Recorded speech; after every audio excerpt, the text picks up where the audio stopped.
On va commencer le montage. Donc je retourne dans mon projet. Et qui dit montage, dit timeline. Alors je vais quitter la page média, puisque j'ai plus besoin de mon media storage. J'ai juste besoin de mon media pool. Mais comme je retrouve mon media pool dans la partie gauche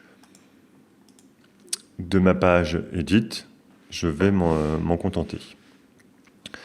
Alors, la première méthode pour faire une timeline, donc si je double-clique sur un plan, il s'ouvre dans le viewer source. Hop, et je mets mon point d'entrée, mon point de sortie. Alors, là, je le fais à l'envers.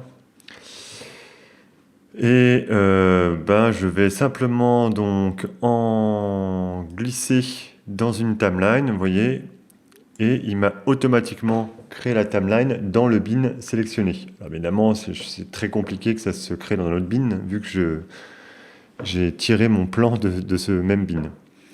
Je vais ensuite pouvoir ranger cette timeline dans le bin master éventuellement, ou dans un bin, dans n'importe quel autre bin de mon choix. On a aussi la possibilité d'utiliser la commande File, New Timeline ou le raccourci clavier commande N.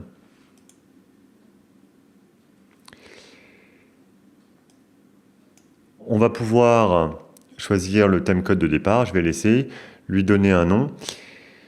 Si je laisse en petit timeline, bien évidemment, ça va faire une timeline vide. Et à l'inverse, si je mets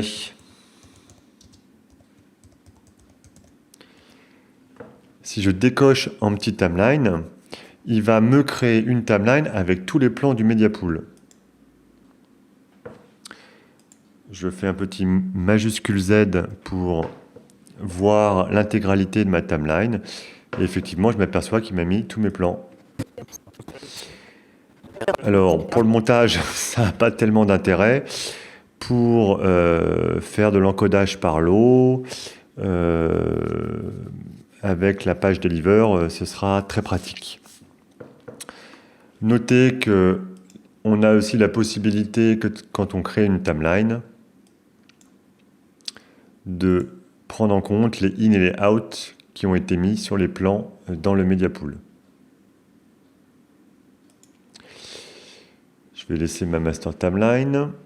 Je vais effacer en clic droit la timeline numéro 1 et je vais retourner dans ma carte et je vais pouvoir aussi créer une timeline tout simplement en faisant un clic droit sur un ou plusieurs plans. Alors je vais m'amuser à faire une sélection de plusieurs plans avec commande, une sélection disparate.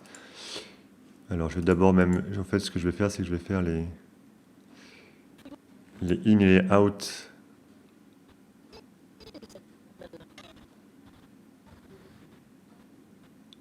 Hop.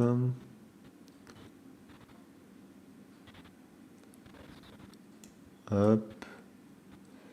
Hop. Un in, un out.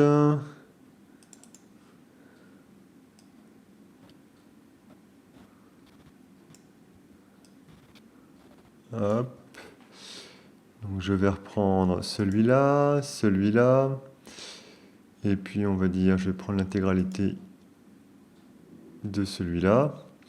Et donc, avec un clic droit, j'ai la possibilité de create timeline using selected clip, donc de faire une nouvelle timeline avec les clips sélectionnés.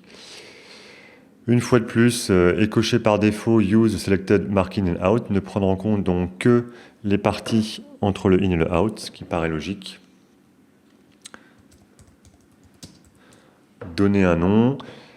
Il en va de même, la timeline créée va se créer dans le bin des éléments sélectionnés, à moi d'aller la ranger ailleurs.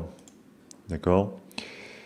Rappelez-vous, dans un chapitre précédent, on a vu effectivement qu'on avait créé un smart bin de timeline. Donc dans ce smart bin, je retrouverai toutes les timelines de mon projet, même si elles sont rangées dans des bins différents. Petit rappel, toutes les timelines ont le même réglage, celui du projet.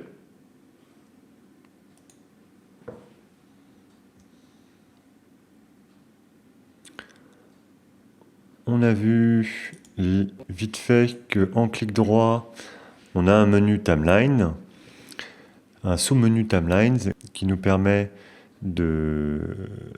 d'appeler la commande créer une nouvelle timeline du menu fichier, ou aussi éventuellement de dupliquer la timeline